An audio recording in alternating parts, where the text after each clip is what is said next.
नमस्कार दोस्तों, आज हम क्लास 12 के चैप्टर नंबर 3 मैट्रिसेस अर्थात आव्यूह के पार्ट नंबर 6 की शुरुआत करेंगे। इस पार्ट में हम एनसीईआरटी बुक की विविध प्रश्नावली को हल करेंगे, जिसमें सारे पार्ट मैंने पूरे पार्ट में जो भी आपको पढ़ाया है उन सबके मिक्स क्वेश्चन इस एक्सरसाइज में दिए रखे हैं। आइए पहले क्वेश्चन की शुरुआत करते हैं। जैसे कि दे रखा है, मान लीजिए कि ए आव्यूह है तो दिखाइए कि सभी n प्राकृतिक संख्याओं के लिए ए आई प्लस बी ए की whole power n is equal to A की power n I plus N A की power n minus one dot B dot A, जहाँ आई दो कोटि का तत्समक आव्यूह हुआ है। तो इसे हल करते हैं। आइए देखते हैं। पहले हम पे लिख लेते हैं जो हमें दे रखा है। यहाँ दे रखा है हमें ए बराबर 0 0 1 0 ए दे रखा है। मान लेंगे ये जो हमें दे रखी है लाइन, इसको हम p ब्रैकेट में n मान लेंगे एक फंक्शन है ए की power A I plus B A की whole power n is equal to A की power n I plus n A की power n minus one B ए।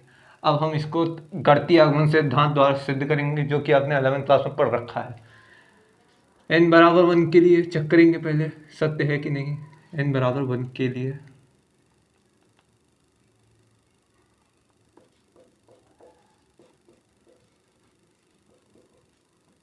चेक करेंगे तो p ब्रैकेट में 1 ए आई प्लस बी ए की whole power 1 is equal to A की power 1 I plus 1 into A की power 1 minus one dot B dot A. जैसे आप देख सकते हैं, इसको लिख लेंगे A I plus B A is equal to, यहाँ पे भी लिख सकते हैं ए आई, और किसी की घात 0 हो तो उसका मान 1 होता है। 1 गुणे 1 1 ही रहेगा, गुणे से किसी गुणा करेगा कोई फर्क नहीं पड़ने वाला। तो आप बी ए लिख सकते हैं। इसे समीकरण नंबर 1 मान लेंगे, बराबर सिद्ध हो गया है। तो मतलब यहाँ पर सिद्ध हो गया कि अतः n बराबर 1 के लिए सत्य है। 1 के लिए सत्य है, जो कि माना n बराबर के लिए भी सत्य है। तो हम लिख सकते हैं P K is equal to A I plus B A की whole power K is equal to A की पावर के आई प्लस के ब्रैकेट में ए की पावर के minus one B dot A. अगर हम इसे अलग अलग करके लिखना चाहें उसे भी लिख सकते हैं। तो हम अलग अलग करके कुछ इस प्रकार लिखते हैं, ए की पावर के आई प्लस के ए की पावर, इसको भाग करके लिखना होगा, अलग अलग करके ना लिखते हैं, इसे ऐसे लिखने रहते हैं। समीकरण नंबर 2 मान लेते हैं। अब n बराबर k प्लस 1 के लिए चेक करेंगे। k प्लस 1 के लिए तो हम चेक करेंगे p ब्रैकेट में k plus 1 is equal to A I plus B A की पावर k प्लस 1 होती है। इसको तोड़ के लिख लेंगे A I plus B A की whole power k dot A I plus B A की होल पावर 1। ये तो मान यही रहेगा। इसको हम तोड़ के लिख लेंगे तो हम लिख लेंगे ए, समीकरण 2 से लिखते हैं। समीकरण 2 से मान लिख ले रहे हैं, तो यहाँ लिख सकते हैं ए की पावर के आई प्लस के ए की पावर के minus one B dot A bracket में, ये हो गया एक ब्रैकेट में, और यहाँ लिख सकते हैं ए आई प्लस बी ए। ठीक, तो अब अगर हम इसे थोड़ा हल करें तो हम इसे हल करके लिख सकते हैं ए की पावर के आई, तो इसे थोड़ा गुणा भाग कर लेते हैं।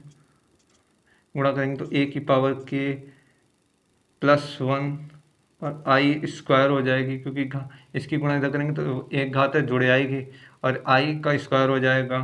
ठीक, इसको इधर गुणा करेंगे तो हो जाएगा ए की पावर के आई बी ए। अब इसकी इधर गुणा होगी, इसकी इधर गुणा करेंगे तो हो जाएगा के ए की पावर माइनस प्लस हो जाएगी तो प्लस का के हो जाएगा, और यहाँ पर हो जाएगा आई बी ए प्लस, अगर हम लिखना चाहें तो इसकी गुणा इधर करेंगे तो हो जाएगा के ए की पावर के माइनस वन बी स्क्वायर ए स्क्वायर। तो हम इसे लिख सकते हैं कि ए की पावर के प्लस 1 हो गया, यहाँ पे के हो गया, तो अगर हम यहाँ पर कुछ कॉमन लेके लिख सकते हैं कि के प्लस 1 बन जाएगा, सत्य हो जाए। इसके लिए के प्लस 1 इधर है, यहाँ पे के माइनस 1 ही रह गया। तो हम लिख सकते हैं कि इधर अगर ए की पावर के आई बी ए, तो इसे कॉमन लिख सकते हैं a⁻k+1 आई स्क्वायर प्लस एक 2k+1 होता है, सॉरी ए की पावर यहाँ पर लिख देंगे k+1 is equal to bracket वाला लिख देंगे k⁻1 आई बी ए प्लस के a⁻k−1 बी स्क्वायर ए स्क्वायर। तो हम लिख ए स्क्वायर, आगे कुछ नहीं होगा। तो आप देख सकते हैं कि ये इसका स्क्वायर है a+1 k-1।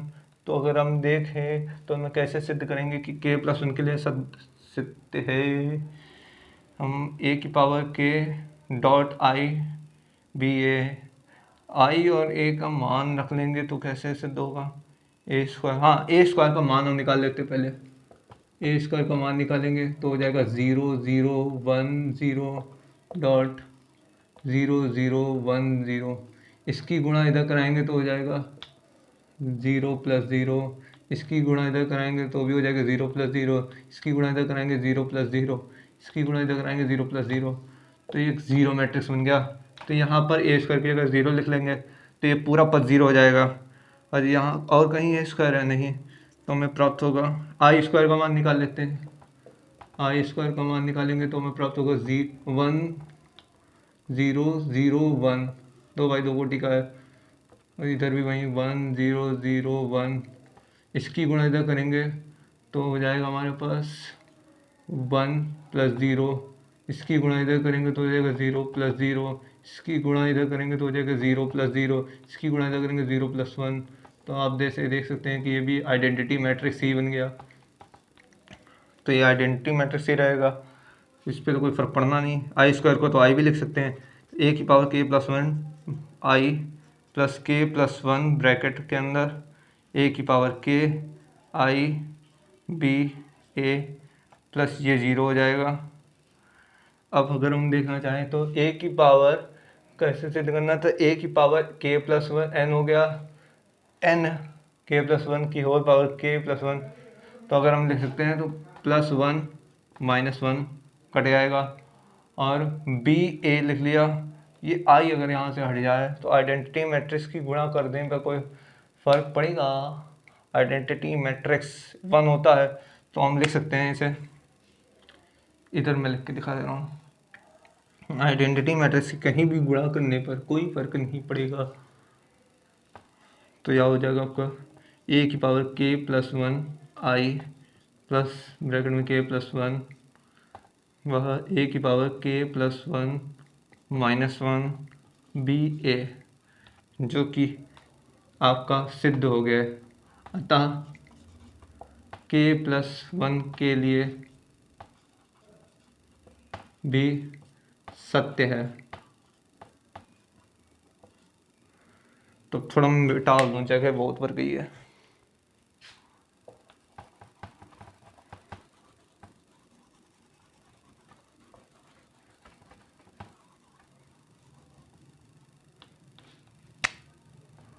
अतः गणितीय आगमन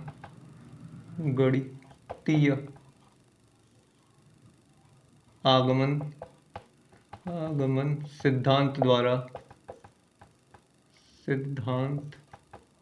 द्वारा इन सारी प्राकृतिक संख्याओं के लिए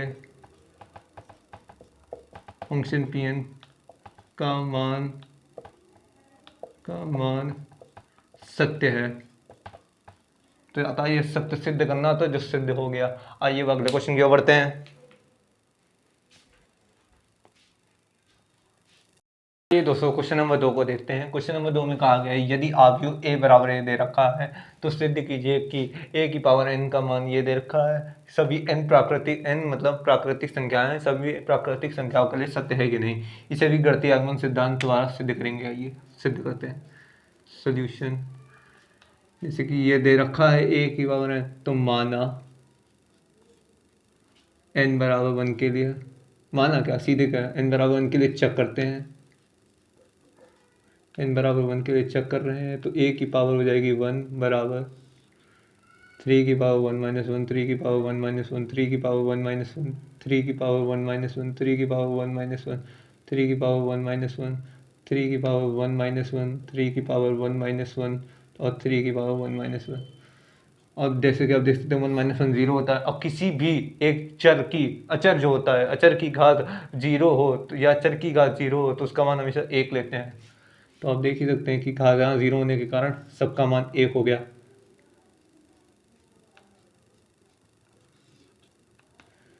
अतः लिख सकते हैं कि n बराबर 1 के लिए सत्य है। अब मान लेते हैं, माना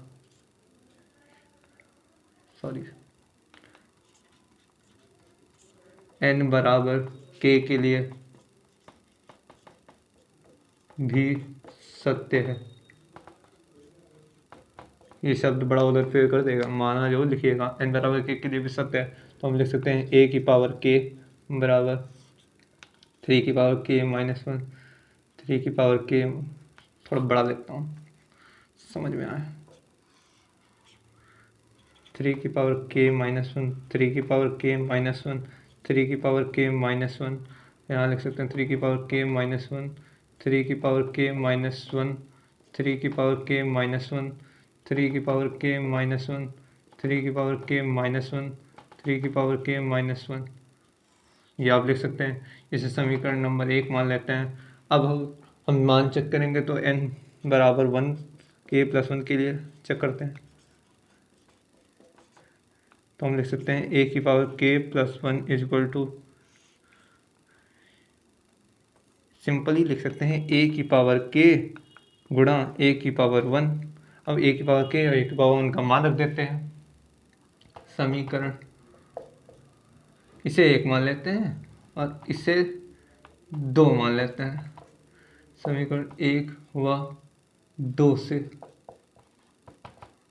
तो अब यहाँ पे मान रखते हैं सीधे 3 की पावर k - 1, 3 की पावर k - 1, 3 की पावर k - 1, 3 की पावर k - 1, 3 की पावर k - 1, 3 की पावर k - 1, 3 की पावर k - 1, 3 की पावर k - 1, 3 की पावर k - 1, ये हो गया, डॉट में चलेगा 1 1 1 1 1 1 1 1 1। अब इसकी गुणा करेंगे, इसको ऐसे करेंगे, हल करेंगे तो हल करने पे हमें प्राप्त होगा बड़ा सा भी 3 की पावर k - 1 प्लस 3 की पावर k - 1 प्लस 3 की पावर k - 1, ये हमें प्राप्त हो गया ऐसे करने पर। अब अगले में लिखेंगे वो भी ऐसे ही प्राप्त होगा 3 की पावर k - 1 प्लस 3 की पावर k - 1 प्लस 3 की पावर k - 1। छोटी पढ़ाई है जगह, एक सेकंड थोड़ा मिटाल के बड़ा कर देता हूँ।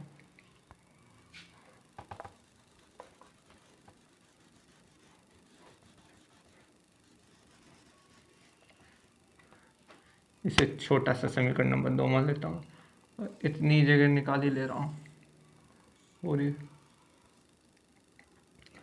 तो यहाँ लिख सकते हैं हम बड़ा 3 की पावर k - 1 प्लस 3 की पावर k - 1 प्लस 3 की पावर k - 1।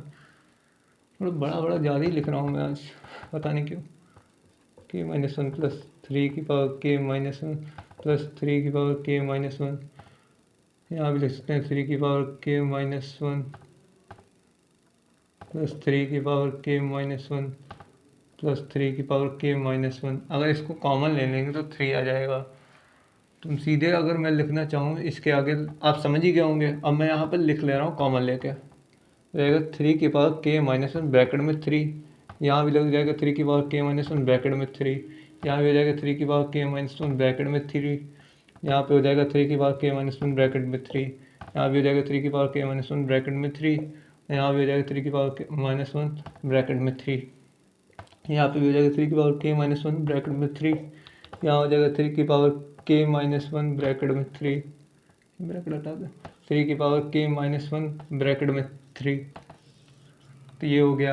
अब हमें सिद्ध करना k + 1 के लिए, तो अगर हम इसकी गुणा करा लें तो हम देख सकते हैं, तो ऐसा प्राप्त होगा हमें 3 की पावर k + 1 एक ब्रैकेट -1, साचार्य नियम से कर सकते हैं 3 की पावर k + 1 -1, 3 की पावर k + 1 -1, 3 की पावर k + 1 -1, 3 की पावर k प्लस 1 -1, 3 की पावर k प्लस 1 -1, 3 की पावर k प्लस 1 -1, 3 की पावर k प्लस 1 -1, 3 की पावर k प्लस 1 -1। तो जैसे कि आप देख सकते हैं कि यहाँ पर क्या था, a की पावर n-1 होता है, तो ये n की जगह पे k प्लस 1 है।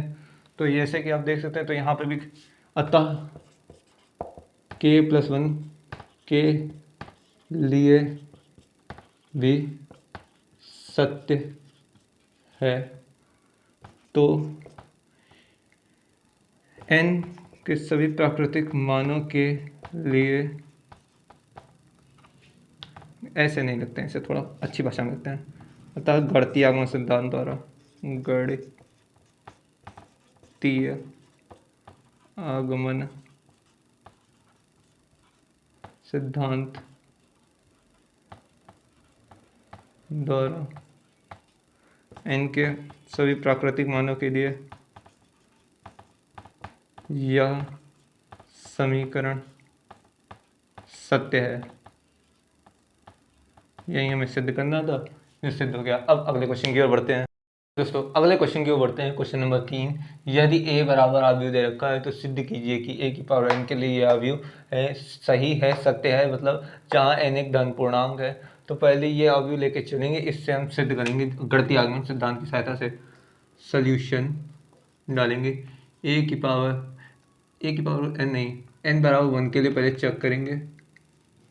n बराबर 1 के लिए तो जाएगी a की power 1 equal to 1 plus 2 bracket में 1 1 -4 ब्रैकेट में 1 1 -2 1।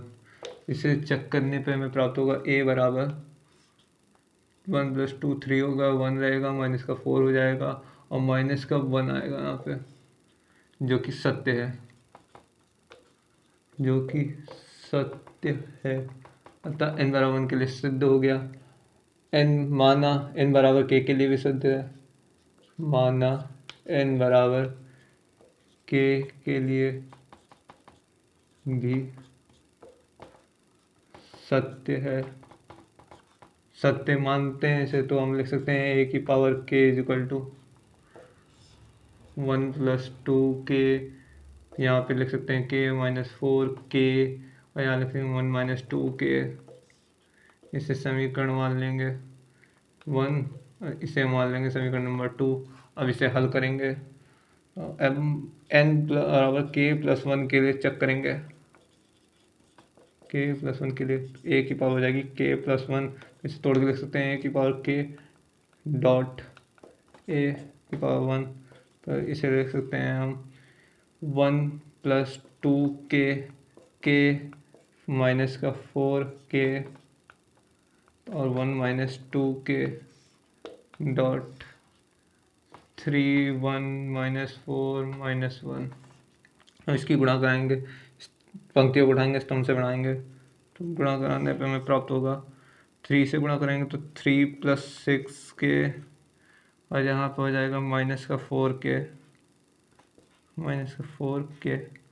और इसकी गुणा इधर कराएंगे तो हो जाएगा माइनस का 4 माइनस का 8 k, और इसकी गुणा इधर कराएंगे प्लस का 4 k, इसकी गुणा इधर कराएंगे तो हो जाएगा 3 k और प्लस का 1 माइनस का 2 k, इसकी गुणा इधर कराएंगे तो हो जाएगा माइनस का 4 k, और इसकी गुणा इधर कराएंगे तो हो जाएगा माइनस का 1 प्लस का 2 k। और इसे हल कर लेंगे, तो हल करने पे हमें अभी जो प्राप्त होगा वो कुछ इस प्रकार होगा। 3 ऐसे ही रहेगा, 6 और 2 गया तो 2 k बचेगा, 3 + 2 k प्राप्त होगा। यहाँ पे हल करेंगे तो हो जाएगा 1, और ये प्लस का k बचेगा, 1 + k हो जाएगा यहाँ पे। अब इधर हल करेंगे तो हमारे पास प्राप्त होगा माइनस का 4 और माइनस का 4 k, माइनस का 4 कॉमन ले लेंगे तो k माइनस का 4 हुआ और माइनस का 4 k, तो k + 1 प्राप्त होगा। और इधर हल करेंगे तो माइनस का 1 और माइनस का 2 k, माइनस का 1 और माइनस का 2 k हल होगा, हल हो गया आएगा। तो अगर इसको देखें तो हम कैसे कह सकते हैं 1 + 2 k, k + 1 सिद्ध करना था, तो अगर हम इसे तोड़ के भी तो लिख सकते हैं थोड़ा मॉडरेट तरीके से, 2 + 2k + 1 k + 1 एक ब्रैकेट में -4 ब्रैकेट में k + 1 लिख सकते हैं, इसे बना लेते हैं। और यहाँ पे क्या था 1 - 2 है, तो हो जाएगा इसको 1 - 2 की पावर 2n लिखना है, तो यहाँ पे लिख सकते हैं 2 माइनस का प्लस का 1 और माइनस का 2k। तो अब इसे थोड़ा हल कर लेंगे तो हमें प्राप्त होगा 2 कॉमन ले लेंगे तो हो जाएगा यहाँ पे k + 1 हाँ k + 1 हो जाएगा और -4 ब्रैकेट में k + 1 हो जाएगा। और इधर थोड़ा हल करेंगे तो यहाँ पे अगर माइनस का 2 कॉमन 1 बाहर लिख ले, पहले माइनस का 2 कॉमन लेने जाएगा k + 1। तो जैसा कि देख सकते हैं ये मान इस मान के बराबर हो गया, अतः k + 1 के लिए भी सत्य है। अतः लिख सकते हैं गणितीय सिद्धांत, गणितीय आगमन सिद्धांत द्वारा यह समीकरण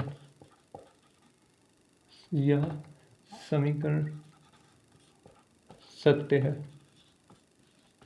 द्वारा सिद्ध हुआ कि यह समीकरण सत्य है। इस प्रकार ये क्वेश्चन नंबर 3 भी यानी समाप्त हुआ। अब अगले क्वेश्चन की ओर बढ़ते हैं। आइए दोस्तों अगले क्वेश्चन की ओर बढ़ते हैं। क्वेश्चन नंबर 4, यदि a तथा b एक सममित आव्यूह है तो सिद्ध कीजिए कि ab - b एक विषम सममित आव्यूह है। सबसे सिंपल तरीका है, मैंने आपको सिद्ध करके भी दिखाया था इससे पहले, दोबारा पूछा है तो दोबारा करके दिखा देते हैं। क्योंकि सममित आव्यूह है तो a बराबर a' हो जाएगा और b' हो जाएगा। ज्ञात है हमें, लिख सकते हैं, सवाल से ही हमें दिया गया सममित आव्यूह है। तो AB - BA का होल डैश निकालने पर तो हम निकालेंगे तो AB का डैश माइनस BA का होल डैश निकालेंगे और गुणनफल में बदल जाता है, B' A' हो जाएगा माइनस A' B' हो जाएगा। तो अगर हम इसका मान रख दें तो यहाँ पे BA हो जाएगा माइनस AB हो जाएगा। AB - BA बनाने के लिए माइनस कॉमन ले लेंगे तो AB - BA हो जाएगा। ये इस पूरे को एक समीकरण एक मान लेते हैं, यहाँ पर समीकरण एक से भी लिख देना। तो जैसे कि आप देख सकते हैं कि AB - BA का होल डैश निकालने पर वो उसके ऋणात्मक के बराबर है, अतः AB - BA एक विषम सममित आव्यूह है। यही हमें सिद्ध करना था। आइए अब अगले क्वेश्चन की ओर बढ़ते हैं। आइए दोस्तों अगले क्वेश्चन की ओर बढ़ते हैं। क्वेश्चन नंबर 5, सिद्ध कीजिए कि आव्यूह B' सममित है या विषम सममित है यदि A सममित है या विषम सममित है। पहले नंबर पर सममित या विषम सममित करने के लिए चक हम ये कर लेंगे, इसे लिख लेंगे B' का होल डैश ले लेते हैं तो लिखेंगे यहाँ पे B' एक ब्रैकेट में लेते हैं AB का होल डैश, डैश पर डैश कर लेंगे, इसको नहीं ऐसे नहीं सॉरी, इसको दो भागों में तोड़ लेते हैं। AB एक तरफ रखेंगे, B' अलग रखेंगे तो आगे पीछे हो जाता है गुणनफल में, तो AB का होल डैश हो जाएगा और B' का डैश होगा। तो B' का डैश आपको पता ही क्या होता है, तो इसको हल करेंगे B' A' हो जाएगा। अब अगर A सममित है या विषम सममित है, दो अलग अलग परिस्थितियाँ दे रखी हैं तो लिखेंगे पहले यदि A सममित है तो A' बराबर A होगा। इसके लिए तो यहाँ पे हो जाएगा B' का whole dash equal to B' हो जाएगा, B' तो मतलब अगर आप देख सकते हैं डायरेक्ट वहीं प्राप्त हो गया, डैश करने पर कोई अंतर नहीं आया। तो B' एक सममित आव्यूह है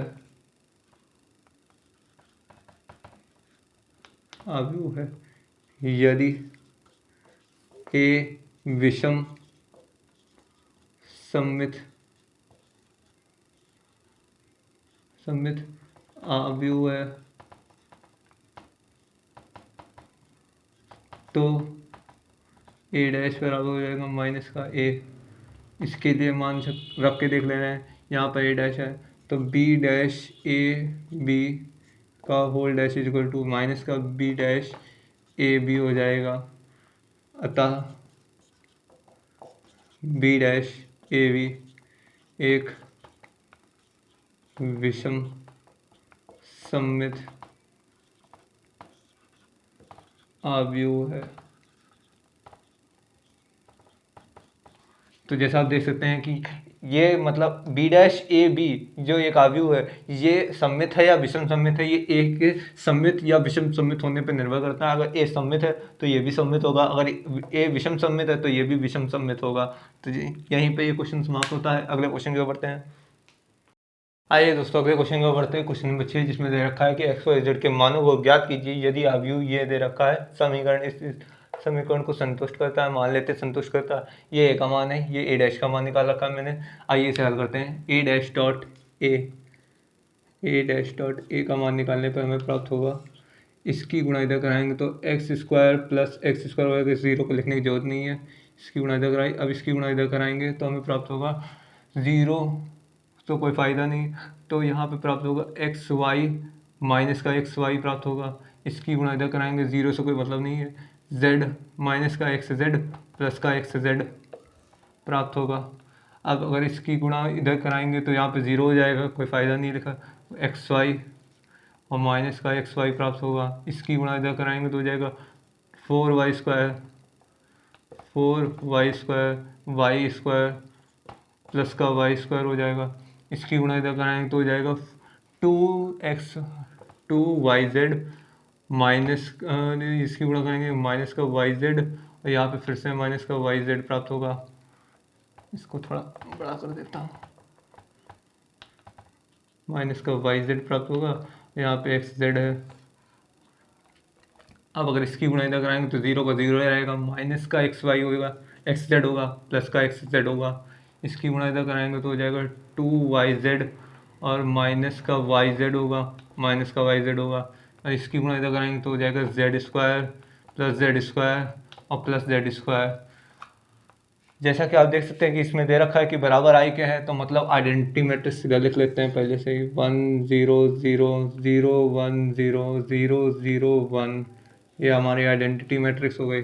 इसको हल कर लेते हैं तो हो जाएगा 2x स्क्वायर, ये ज़ीरो हो जाएगा, ये भी ज़ीरो हो जाएगा, ये कट गया, ये कट गया, ये कट गया, ये कट गया, ये कट गए और ये कट गए।